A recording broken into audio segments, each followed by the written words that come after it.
Les femmes en Afrique jouent un rôle important dans le développement économique de leur nation.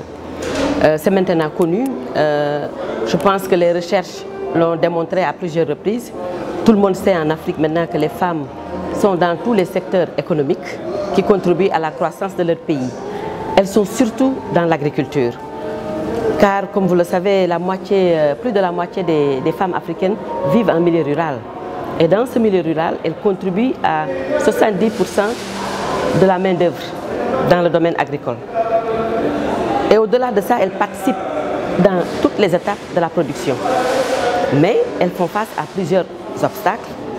Elles rencontrent des défis énormes, et particulièrement pour l'accès aux ressources productives qui peuvent améliorer leur productivité.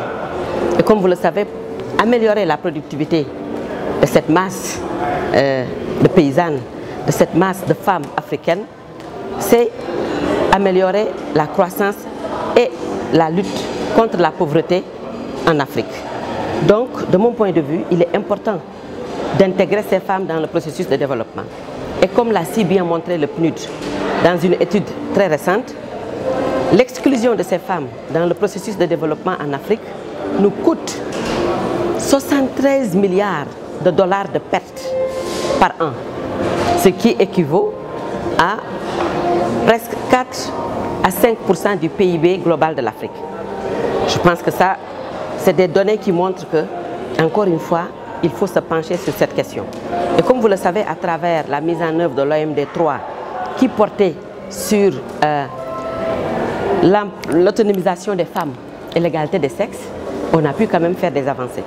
On a fait des avancées dans le domaine de l'éducation primaire, où on a presque atteint la parité dans plusieurs pays.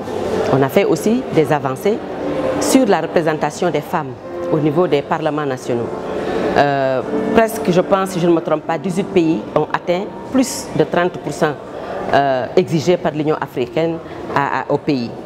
Donc, ça prouve qu'il y a un engagement politique qui est là, venant de nos autorités, venant de nos institutions, qui a mené à ces progrès.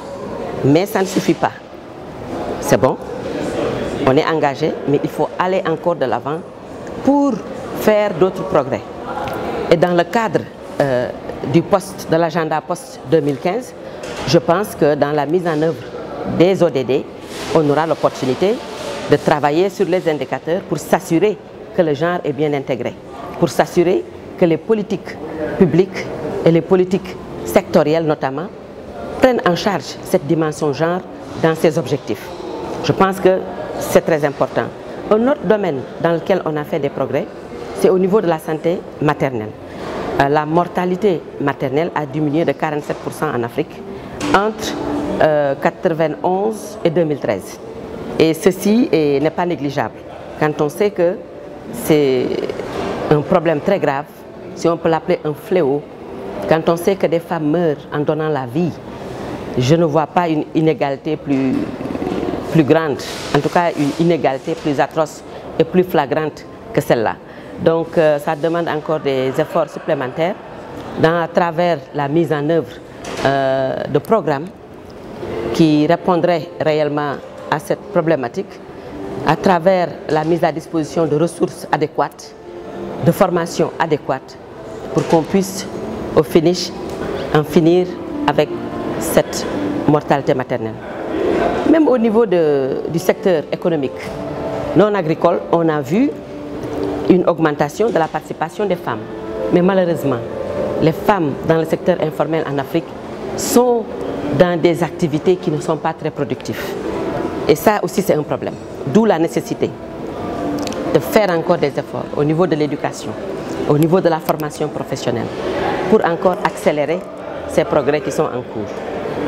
Mais ce qu'il faut noter, je pense, dans le cadre des ODD, c'est de ne pas se suffire simplement à ces progrès, mais essayer d'agir sur des leviers qui peuvent encore une fois accélérer ce progrès. C'est-à-dire l'accès limité des femmes aux ressources productives telles que le crédit. Elles ont un accès très limité au crédit formel, aux institutions financières, parce qu'on leur demande des garanties qu'elles n'ont pas. elles ne l'ont pas parce qu'elles ne peuvent pas non plus accéder à la terre. Certes, il y a des réformes qui ont eu lieu, mais il faut aller encore au fond des réformes.